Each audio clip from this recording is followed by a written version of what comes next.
이 하나님의 자녀인 우리 그리스도인들도요, 아주 절망적인 상태에 빠질 수 있을까요?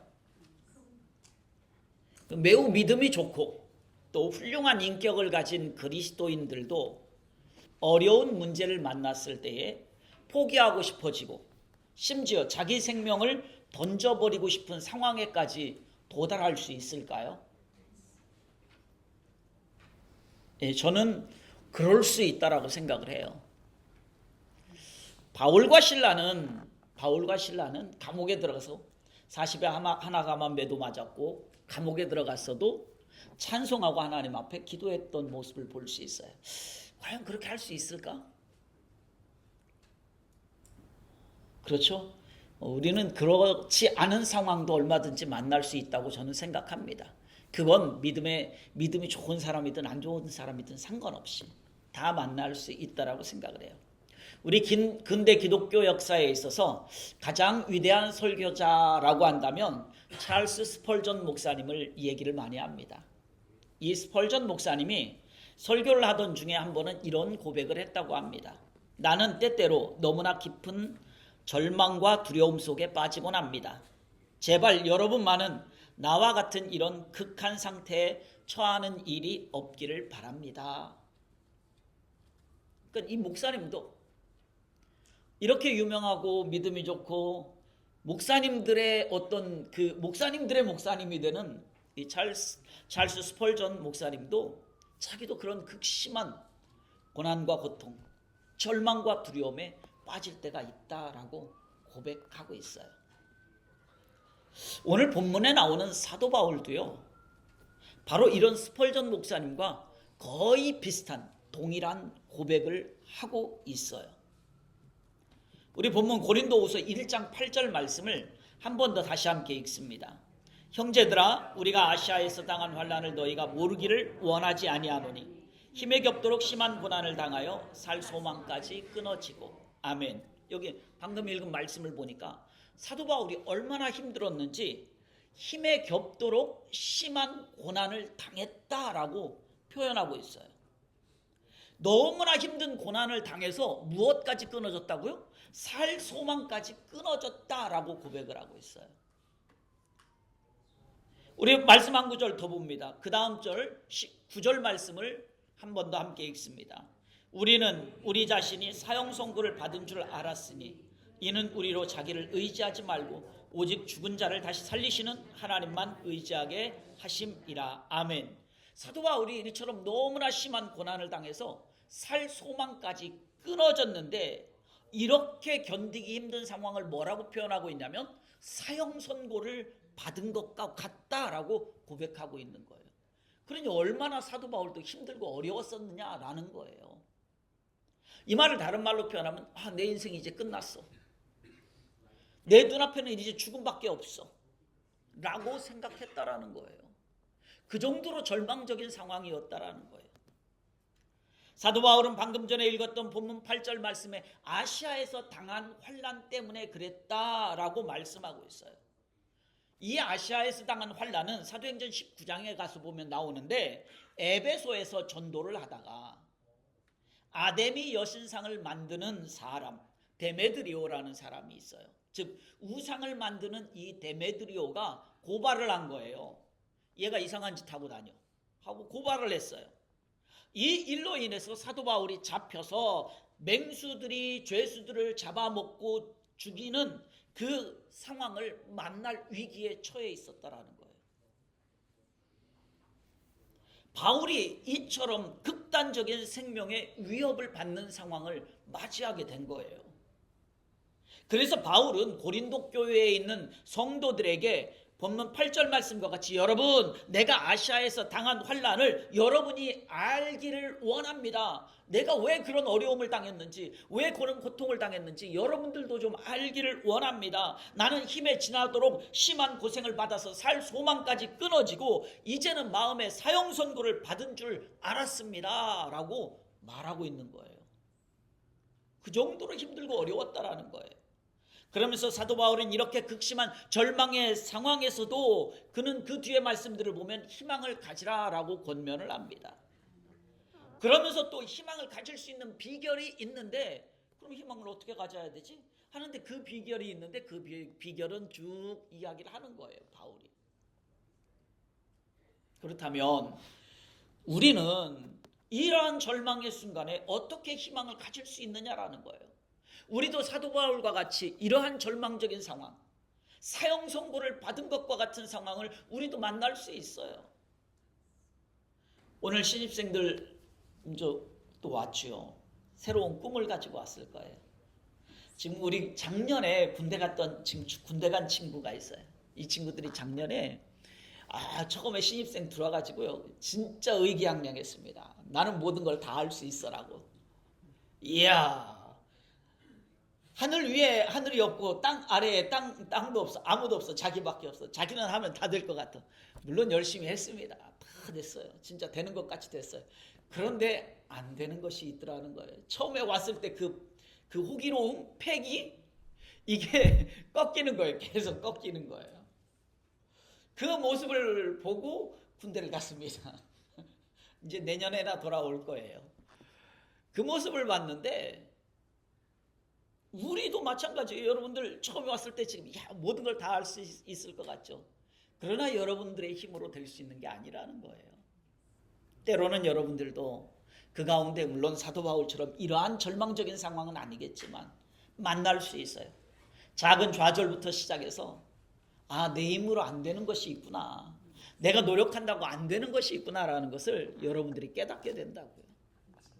그때 어떻게 되는가? 절망적인 상황을 만날 거냐라는 거예요. 아니에요. 그때도 하나님은 우리에게 희망을 주신다라는 거예요.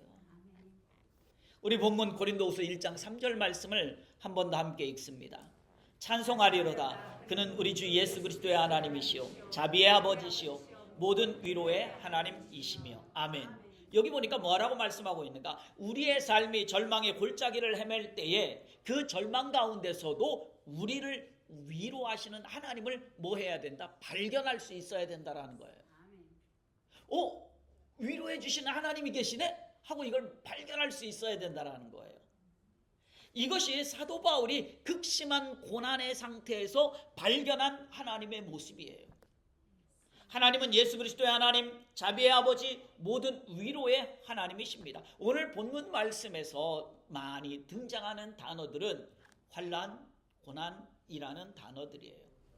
그런데 이러한 단어들보다 압도적으로 많이 등장하는 단어가 있습니다. 그 단어는 바로 위로라는 단어예요. 이 위로라는 단어는 오늘 본문 4절에서 7절, 4, 5, 6, 7절 이 4절에서 무려 8번이나 사용하고 있어요. 위로라는 단어를. 사도 바울은 극심한 고난 중에서 위로의 하나님을 발견한 거예요. 사도 바울은 극심한 고난 때문에 절망하긴 했습니다. 사형 선고를 받은 것 같다라고 말했어요. 그런데 그 절망에 머물러 있지 않았다라는 것입니다. 그 절망 가운데서 하나님을 찾았고 위로의 하나님을 발견한 것입니다. 그때 위로의 하나님께서 사도 바울에게 다가오셨어요. 그리고 사도 바울은 이 극심한 고난 한가운데서 이렇게 외치는 거예요. 나를 능히 위로하시는 그 모든 위로의 하나님, 모든 위로의 하나님. 사도 바울은요, 극심한 고난으로 살 소망이 다 끊어진 상태, 사형 선고를 받은 것 같다 그랬어요. 그 절망 가운데 위로의 하나님을 발견함으로써 다시 일어설 수 있었다는 거예요. 그걸 고린도 교회 성도들, 당신들도 좀 알았으면 좋겠어 라고 말하고 있는 거예요. 오늘 우리들도 이와 같습니다. 사도 바울처럼 심한 고난을 받을 때가 있어요. 주님, 나를 둘러싼 모든 형편은 정말 사면초가와 같습니다. 그러나 아직 나에게 열려있는 하늘이 있습니다. 그 하늘이 열려있음에 감사합니다. 지금 앞으로 나아갈 길이 없습니다. 사면이 막혀 있습니다. 오늘 이러한 상황에서 우리는 위로의 하나님을 발견할 수 있어야 한다는 거예요. 사면이 막혀 있어도 아직 열려있는 하늘이 있고, 아직 내가 부를 수 있는 아버지 하나님이 있고요, 아직도 내가 믿을 수 있는 하나님을 발견할 수 있어야 된다는 거예요. 사랑하는 성도 여러분, 하나님께서 왜 고난의 상황을 나에게 없애주지 않을까? 여러분 생각 많이 하잖아요. 아니 왜 이런 어려운 일을 왜 안 없애주지? 그러면서 우리는 불평할 때가 있어요. 그러지 마시기 바랍니다. 하나님은요 아무 이유 없이 우리에게 고난을 허락하지 않아요. 다만 내가 지혜가 부족해서 그것을 아직 깨닫지 못할 뿐인 거예요. 하나님은 아무 이유 없이 우리에게 고난을 허락하지 않아요. 그러나 분명한 사실 하나는 뭐냐면 내가 살 소망까지 끊어지고 이 고난의 막다른 골목에 서 있다고 한다 할지라도 하나님은 여전히 나와 함께 하신다는 거예요. 그 하나님을 좀 발견해야 된다는 거예요. 우리를 위로하시고 이 고난에서 다시 일어나게 하시는 그 하나님을 발견할 수 있어야 돼요. 아, 하나님이 계시지 하고 그 하나님을 발견할 수 있어야 돼요. 이처럼요 오늘 이 위로의 하나님을 저와 여러분들이 발견할 수 있기를 소원합니다. 우리 한 구절 더 봅니다. 고린도후서 1장 9절 본문 9절 말씀을 함께 읽어봅니다. 우리는 우리 자신이 사형 선고를 받은 줄 알았으니 이는 우리로 자기를 의지하지 말고 오직 죽은 자를 다시 살리시는 하나님만 의지하게 하심이라. 아멘. 우리는요 절망의 순간에 이 위로의 하나님을 발견하고 뭐 해야 될까요? 의지해야 됩니다. 하나님을 의지하는 거예요. 대부분의 사람들은요 내가 뭐 생명이 위태로운 정도가 아니면은요 내 지혜, 내 생각을 가지고 그걸 헤쳐나가려고 몸부림칩니다. 내 힘으로 충분할 것이라고 생각하고 우리는 그것을 헤쳐나가면서 살아가려고 해요. 그러나 살 가능성이 없어질 때는 어떻게 될까요? 그때가 인간이 가장 진실해지는 순간이에요. 그때가. 왜냐하면 그때가 진정한 믿음이 드러날 때예요. 물에 빠져서요 내가 좀 수영 좀 할 줄 알면 어때요? 살려달라는 소리 안 해요. 물에 빠져도 수영해서 어떻게든지 나오려고 하죠. 그러다가 내 힘으로 도저히 안 된다 할 때 살려달라고 합니다. 근데 그때 인간의 진짜 본 모습이 나오는 거예요. 아주 점잖게 그래도 내가 점잖은 사람이니까 물에 빠졌지만 사람들에게 좋게 얘기하지. 지나가는 어르신 저 좀 구해주시겠습니까? 청년 잠깐만 혹시 시간 되면 나 좀 도와줄 수 있어요? 이렇게 얘기하는 사람 한 사람도 없어요. 체면이 있고 뭐가 있어요? 살려주세요 하고 소리쳐야지. 애가 지나가든 어른이 지나가든 그게 뭐가 중요합니까? 그때가 인간의 가장 본질의 모습을 보여준다는 거예요. 자, 무슨 말씀을 드리고 싶은 거냐면 진정한 믿음의 사람은 이러한 극한 상황에 처해 있을 때 가장 순수한 믿음으로 하나님을 찾을 수 있다는 거예요. 그때에 하나님 내가 그래도 체면이 있죠 하나님 이렇게 안 해요. 그때에는 내가 지금 죽는 판에 그게 뭐 안 그렇다는 거예요. 가장 순수한 믿음으로 그때의 위로의 하나님을 찾는 거예요. 그 하나님을 의지하는 거죠. 우리 고린도후서 12장 10절 말씀을 함께 읽어봅니다. 그러므로 내가 그리스도를 위하여 약한 것들과 능력과 궁핍과 박해와 곤고를 기뻐하노니 이는 내가 약한 그때의 강함이라. 아멘. 자, 이 말씀을 보면 내가 약한 그때의 강함이라고 말씀하고 있잖아요. 나 자신이 너무나 무기력하고 연약한 자라는 것을 깨달을 때, 철저하게 그것을 깨달을 때 비로소 우리는 나의 힘이 되시고 방패가 되시는 하나님을 의지하게 된다는 거예요. 하나님을 의지하는 거예요. 다른 사람 의지하는 게 아닙니다. 하나님을 의지하는 거예요. 제가 한 2달 전쯤에 호세아서를 통해서 말씀을 전한 기억이 있어요. 호세아서를 보게 되면 호세아의 아내 고멜이 2번씩이나 남편을 배반하고 다른 남자를 따라갔어요. 한 번도 아니고 2번씩이나 그랬다니까요. 한 번 다른 남자 따라갔을 때 데리고 왔어요. 이제 그러지 마. 우리 잘 살아봅시다. 알았어. 그런데 또 가버렸어. 그때 남편 호세아의 마음은 어땠을까요? 이 남자로서의 자존심 완전히 구겨진 거죠. 이런 일은 남편인 호세아에게 완전한 절망을 안겨다 주는 일입니다.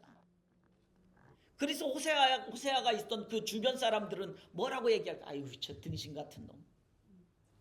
사람들의 조롱거리가 됐어요. 얼마나 바보 같으면 두 번씩이나 아내가 집 나가서 다른 남자 품에 가도록 내버려도 그렇게 하도록, 아우 저 바보 같은 놈. 사람들의 조롱거리가 되었단 말이에요. 호세아에게 무슨 희망이 있겠어요? 아무런 희망이 없어요. 막다른 골목에 갇힌 것처럼 절망의 자리에 서게 된 것이 호세아예요. 그때 하나님께서 호세아를 만나주시는 거예요. 그리고 이렇게 말씀하셔요. 네가 나를 내 남편이라 일컫고 라고 말씀하셔요. 호세아 2장에 가서 보게 되면, 즉 하나님께서 내가 너의 남편이 되어줄게 라는 말이에요. 내가 너와 부부의 관계를 맺어줄게 라는 거예요. 너의 아내 고멜은 너를 떠나갔지만 나는 그 대신 내가 너의 남편이 되어줄게 라는 거예요.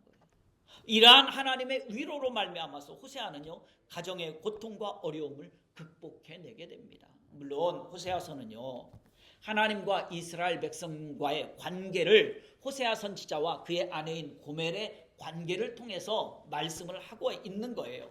신랑 되신 하나님을 배반하고 우상을 섬기는 이스라엘 백성들의 영적 간음을 말씀하신 것이 호세아와 고멜 사이의 관계를 말한 거예요. 우리 호세아서 3장 1절 말씀을 함께 읽어봅니다. 여호와께서 내게 이르시되 이스라엘 자손이 다른 신을 섬기고 건포도 과자를 즐길지라도 여호와가 그들을 사랑하나니 너는 또 가서 타인의 사랑을 받아 음녀가 된 그 여자를 사랑하라 하시기로. 아멘. 이 말을 좀 풀이해 보면 이런 거예요. 여러 번씩이나 나 여호와를 배신하고 돌아선 이 민족도 내가 포기하지 않고 끝까지 사랑한 것처럼 너도 네 아내를 향해서 그런 자리에 서기를 원한다라는 거예요. 한 걸음 더 나가서 네가 이 민족에 대한 나의 사랑을 그들에게 전해주는 자가 되었으면 좋겠다라는 것이 하나님께서 호세아에게 하신 말씀이에요. 호세아는요, 자신의 가정을 통해서 무엇을 봤냐면 가정의 아픔만을 본 것이 아니라 하나님의 사랑이 얼마나 큰지 그것을 본 거예요. 하나님의 사랑이 얼마나 큰지. 이처럼 오늘 본문 말씀에서 사도 바울이요, 하나님을 의지하게 된 것은 그의 삶 속에서 하나님의 사랑이 얼마나 큰지를 체험했기 때문이라는 거예요. 그런 의미에서 본다면 우리 믿음의 사람이요, 믿음의 체험을 한다는 것은 참 우리 신앙생활에 있어서 꼭 필요한 것이다 라고 말씀드릴 수가 있습니다. 여러분 한번 생각해 보시기 바랍니다. 과거에 여러분들이 고난 중에 있을 때 하나님의 사랑을 체험한 경험이 있다면 그 사람은요, 나중에 비슷한 고난이 올 때 그때 어떻게 할까요? 하나님의 도우심을 기대하게 됩니다. 그리고 하나님을 의지하게 돼요. 그때에도 그랬어. 하나님 나를 도와주셨어. 그러니까 지금 오늘도 나를 도와주실 거야. 이 기대가 있는 거예요. 그러면서 그 하나님을 의지하는 거예요. 우리 본문 고린도후서 1장 10절 말씀을 함께 읽어봅니다. 그가 이같이 큰 사망에서 우리를 건지셨고 또 건지실 것이며 이후에도 건지시기를 그에게 바라노라. 아멘. 우리를 건지셨고 또 건지실 것이며 이후에도 건지신다라는 거예요. 사도 바울은요, 과거에 자신이 사망의 골짜기에 던져졌을 때에 거기서 자신을 건져주신 그 하나님을 경험했어요. 이런 체험이 있었기 때문에 조금도 의심하지 않고 지금 당하고 있는 이 극심한 고난, 사형 선고를 받은 것과 같은 그 극심한 고난에서도 당연히 하나님께서 건져주실 것이라고 믿는 거예요. 그리고 더 나아가 미래에도 만약에 또 이런 일들이 또 생겨? 그때에도 하나님은 당연히 건져주실 거야 라고 기대하고 있는 거예요. 오늘 우리도 위로의 하나님을 의지할 수 있어야 돼요. 과거에 여러분과 함께 하신 하나님께서 지금 여러분을 포기하실까요? 과거에 나와 함께 하신 하나님이 지금 여러분을 포기하겠냐고요? 여러분들을 고통 속에 그냥 내버려 두실까요? 그렇지 않습니다. 하나님은 어제도 오늘도 내일도 동일하신 분이에요. 그 하나님께서 우리와 맺으신 약속을 신실하게 지키시는 분이십니다. 그렇기 때문에 하나님께서는요, 절망과 좌절과 고통 속에 있는 우리를 버리지 않아요. 과거에 나와 함께 하셔서 나를 위로하신 하나님, 그리고 고난에서 건져주신 그 하나님, 그 하나님께서 어떻게 지금도 여전히 우리를 위로해 주신다는 거예요. 그리고 앞으로도 여전히 나와 함께 하실 것이고 나를 어떻게 하신다? 위로해 주시고 건져 주실 것이라는 거예요. 우리는 그걸 믿고 의지하는 거예요. 위로의 하나님을 의지하는 겁니다. 그렇기 때문에요, 이 절망의 때에 나를 위로하시는 그 위로의 하나님을 의지하는 저와 여러분들의 삶이 될 수 있기를 소원합니다. 마지막으로 하나만 더 말씀을 드립니다. 우리 본문 고린도후서 1장 6절 말씀을 함께 읽어봅니다. 우리가 환난 당하는 것도 너희가 위로와 구원을 받게 하려는 것이요, 우리가 위로를 받는 것도 너희가 위로를 받게 하려는 것이니 이 위로가 너희 속에 역사하여 우리가 받는 것 같은 고난을 너희도 견디게 하느니라. 아멘. 자, 이 말씀은 무슨 말씀이냐면요, 사도 바울이 내가 왜 이런 극심한 고난을 당하지? 라는 그 고난의 목적이 무엇인지를 깨달았다라는 거예요. 왜? 무엇 때문에 내가 고난을 당해야 하는지 그 이유를 알았다라는 거예요. 사도 바울은 본문 4절에서 뭐라고 고백하고 있냐면, 우리로 하여금 하나님께 받는 위로로서 모든 환난 중에 있는 자들을 능히 위로하게 하신다라고 말씀하고 있어요. 사도 바울은요, 자신이 고난 가운데 있을 때 위로하시는 하나님께서 나를 만나주시고 소망을 주셨는데, 그 이유가 뭐냐면 위로의 하나님께서 너희들도 위로해 주시고 너희들에게도 소망을 주신다라는 것을 알게 하기 위해서라는 거예요. 그래서 내가 극심한 환난 당한 것을 너희들도, 고린도 교회 성도들 너희들도 알기를 원한다라고 말하고 있는 거예요. 방금 읽은 우리 6절 말씀에서도 그렇게 말씀하고 있잖아요. 왜 사도 바울이 고난을 받는지 다시 확인시켜주고 있어요. 그것은 사도 바울을 통해서 너희들도 배우고 깨닫고 알게 하기 위함이라는 것이죠. 이처럼 하나님께서는요, 환난과 고통 중에 있는 우리에게 찾아오셔서 우리를 위로해 주시고 우리에게 소망을 주시는 이유가 뭐냐면, 나와 비슷한 환난과 고난을 겪고 있는 사람들이 있잖아요. 그 사람들에게 위로의 하나님을 전하고 그들을 위로하게 하기 위함이라는 거예요. 우리가 환난 당하는 것도 너희가 위로와 구원을 받게 하려는 것이요. 그러니까 내가 환난 당해서 나는 살 소망까지 끊어져서 힘들어 죽겠어. 근데 왜 그랬는가? 너희들도 좀 그걸 알으라는 거예요. 너희들도 나처럼 이런 환난과 고난을 당할 수 있다는 거예요. 그때 하나님이 무엇을 알게 하는가? 하나님이 너희들을 위로해 주고 너희들을 건져 주시고 너희들을 구원해 주신다는 걸 알게 하기 위해서라는 거예요. 그러니까 바울을 통해서 어떻게 합니까? 그것을 전하게 하고 있잖아요. 이 위로의 하나님을 지금 고린도 교회에 전하고 있는 거예요. 우리가 환난 당하는 것도 너희가 위로와 구원을 받게 하려는 것이요, 다른 사람들을 위로하고 그들이 구원에 이를 수 있도록 하기 위해서 우리에게 환난과 고난을 허락하셨다라는 말씀이에요. 환난을 경험해 본 사람, 고통을 당해 본 사람은요, 그런 사람은 다른 사람의 눈물을 이해하는 거예요. 안 당해봤으면 말을 하지 마 그러잖아요. 아니 내가 그런 비슷한 일 당해봤는데, 그래서 내가 다는 모르지만 그래 내가 집사님 조금 이해를 해요. 이런 거예요. 안 당해봤으면 말을 하지 마. 우리 이런 얘기 하잖아요. 그런 거예요. 그래서 유명한 시인 괴테는 이런 말을 했습니다. 나는 눈물 젖은 빵을 먹어보지 않은 사람과는 인생을 논하지 않겠다. 바로 그래요. 우리에게 이러한 절망의 순간, 환난과 고난이 오는 이유는 나를 통해서 다른 사람들에게 그 위로의 하나님을 전할 수 있도록 하기 위함이라는 거예요. 한국에 이지선 자매라는 그 자매가 있어요. 지금은 이화여자대학교 사회복지학과 교수로 재직을 하고 있어요. 이 이지선 자매는요, 23살 때에 학교를 마치고 집에 돌아가는 길에 음주운전 차량에 의해서 교통사고를 당했어요. 23살에. 그런데 그녀가 타고 있던 차에 불이 났어요. 음주운전 차량에 교통사고를 당했고 본인이 탄 차에 불이 났어요. 그래서 온 몸의 55%가 3도 이상의 화상을 입었어요. 40번이 넘는 수술을 받았습니다. 죽음의 문턱에서 기적적으로 살아났고 수술과 재활 치료를 받아가면서 엄청난 통증을 견뎌야 했어요. 저도 화상을 안 입어봐서 모르는데요. 제일 아픈 것이 이 화상을 입은 환자라고 하더라고요.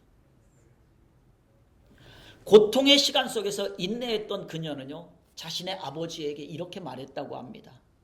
가해 차량의 운전자가 혹시 찾아오면 용서했다고 전해달라고. 그 사람이 찾아왔는지 안 찾아왔는지 모르겠어요.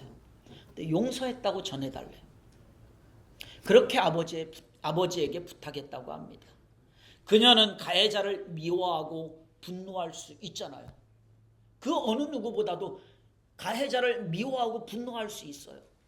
그런데 이러한 감정에서 그를 분노하고 미워하는 그 감정에서 피할 수 있는 힘을 하나님께서 주셨다라고 고백해요. 그래서 살아남는 것에 더 집중할 수 있었다. 그 사람을 미워하고 그 사람에게 분노를 향하기보다 내가 어떻게 해야지 더 살아날 수 있지? 이것에 집중할 수 있었다라는 거예요. 결국 그녀는 사고를 당했던 그때부터 23년이 지난 후에 다시 모교에서 가르치는 기쁨을 하나님께서 누리게 하셨다라고 하면서 감사했어요. 그녀는요, 그녀의 이러한 삶의 여정은요, 많은 사람들에게 도전을 주고 격려와 위로를 주고 있습니다. 지금도 가르치고 있습니다. 더 나아가서 하나님을 믿는 신앙이 도대체 뭐길래, 그녀의 이런 간증의 내용을 보면, 아니 도대체 하나님 믿는 게 도대체 뭐길래, 아니 이렇게 엄청난 고통 속에서도 가해자를 용서할 수 있지? 그리고 어떻게 감사할 수가 있지? 많은 사람들에게 하나님을 증거하는 선한 영향력을 보여주고 있는 거예요. 이해가 안 되잖아요. 아니 어떻게 그 사람을 용서할 수가 있냐라는 거예요. 어떻게 하나님 앞에 감사할 수 있느냐라는 거예요.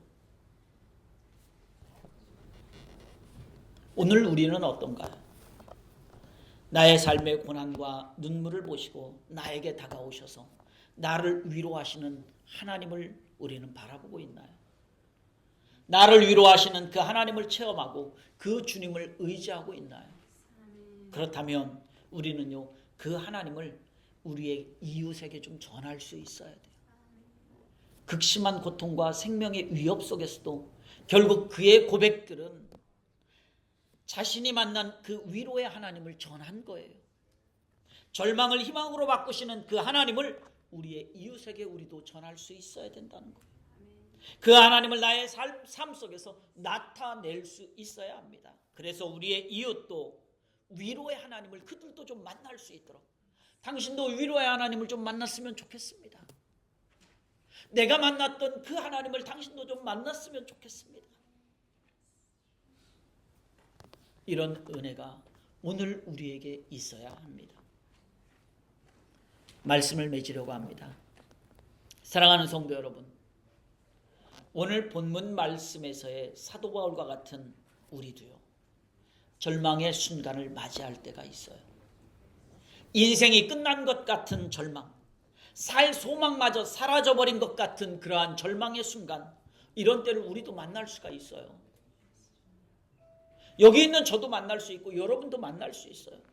그러나 그때에도요, 여전히 변하지 않는 위로의 하나님께서 나와 함께 하십니다.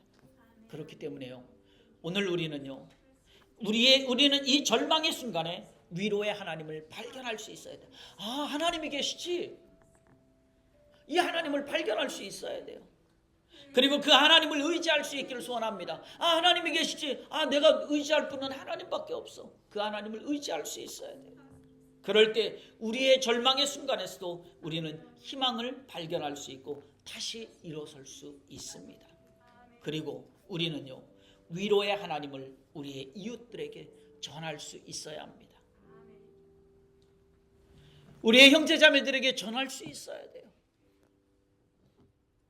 이 한 주간도 절망의 순간에서 나와 함께 하시며 나를 위로하시는 하나님을 의지하는 삶이 되시기를 바라고, 또 우리의 절망을 희망으로 바꾸어 주신 그 하나님을 증거하고 전하는, 우리 이웃에게 전하는 그러한 삶이 다 될 수 있기를 주님의 이름으로 축원합니다. 아멘.